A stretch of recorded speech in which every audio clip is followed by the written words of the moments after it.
Oi, eu sou a Sandra Caselato. Eu quero ler para vocês o texto que eu escrevi essa semana na minha coluna na UOL. Se chama Menina Veste Rosa e Menino Veste Azul. Quando eu era criança, eu adorava coisas de menina, tudo cor-de-rosa, vestidos de princesa, maquiagens. Mas eu não tinha muito dessas coisas em casa.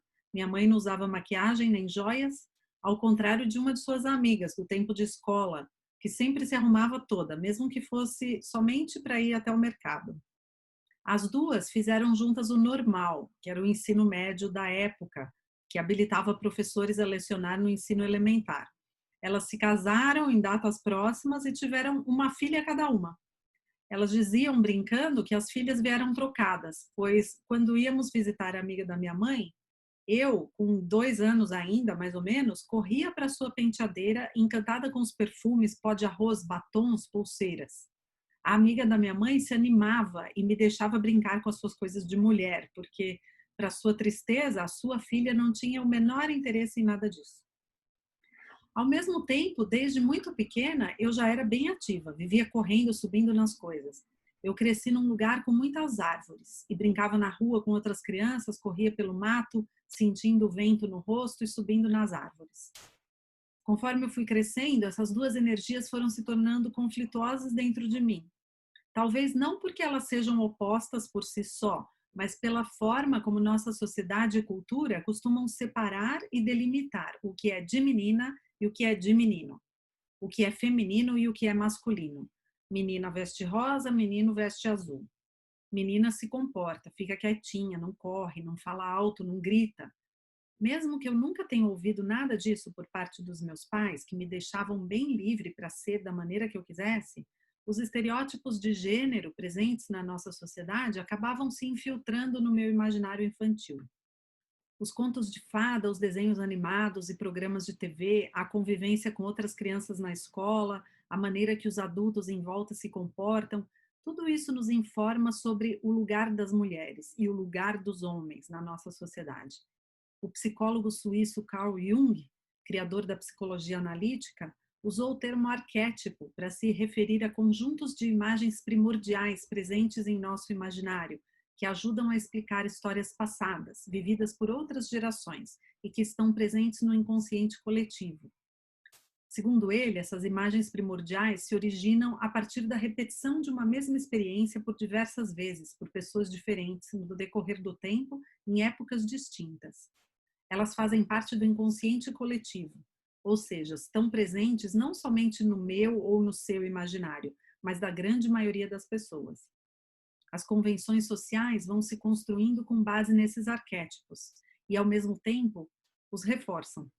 Alguns se tornam mais presentes e comuns e outros nem tanto. O arquétipo de princesa, por exemplo, muito presente no processo de socialização das meninas e mulheres na nossa cultura, serve como um modelo de feminilidade, transmitindo valores e mensagens muito específicas de como a mulher deve ser em sua personalidade e aparência, bem como em suas concepções sobre o amor e expectativas amorosas.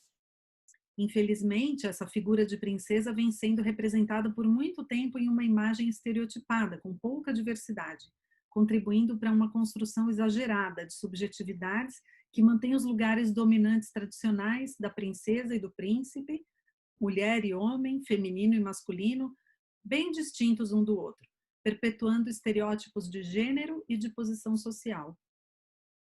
Enquanto os homens são educados para se tornar alguém na vida, as mulheres crescem aprendendo que precisam encontrar alguém para casar e poder ser felizes. Para os homens, a realização pessoal e profissional vem em primeiro lugar, e para as mulheres, o casamento e a família devem vir primeiro.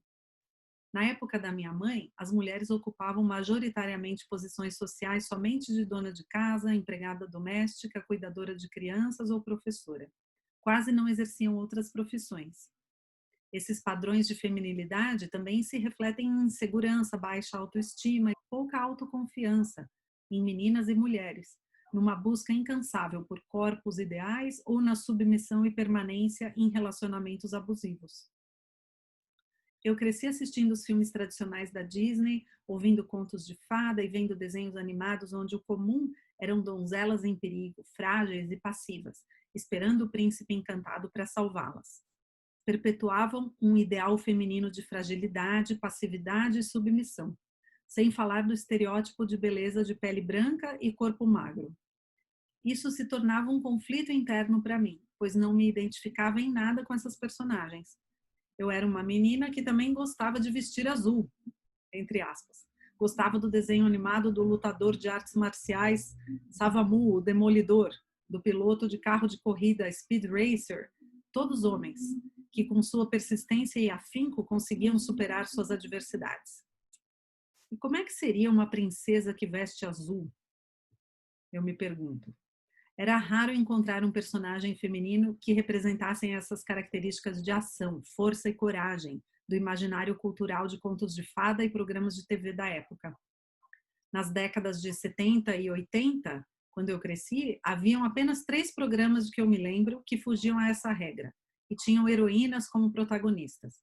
Os seriados da Mulher Maravilha e da Poderosa Isis e o desenho de animação A Princesa e o Cavaleiro. Adorava todos eles, pois traziam um outro arquétipo feminino, da mulher guerreira, forte e independente, bem diferente da representação mais convencional. E me alegra muito ver cada vez mais o surgimento nos últimos anos de novas heroínas que rompem esse estereótipo com o qual eu cresci, da princesa passiva e frágil. Pocahontas, Shrek, a princesa Fiona, Valente, Zootopia, Frozen, Malévola, Divertidamente, Moana, Mulan, são alguns dos filmes que mostram personagens femininas fortes e cativantes, com papéis ativos na trama, que vivem aventuras, enfrentam perigos e se libertam cada vez mais da necessidade de um vínculo amoroso. A representação das figuras femininas no imaginário infantil vem acompanhando a mudança no papel social das mulheres, que aos poucos vêm ocupando cada vez mais posições de liderança nas mais diversas profissões e focando suas vidas não mais apenas em suas famílias, mas também em si mesmas. Fico aliviada em pensar que a filha da minha amiga, que ainda está por nascer, e tantas outras crianças que já nasceram ou estão por vir, terão outras referências e exemplos de um feminino mais autônomo, independente e potente, com mais possibilidades de desabrochar seu pleno potencial e vestir a cor que quiserem.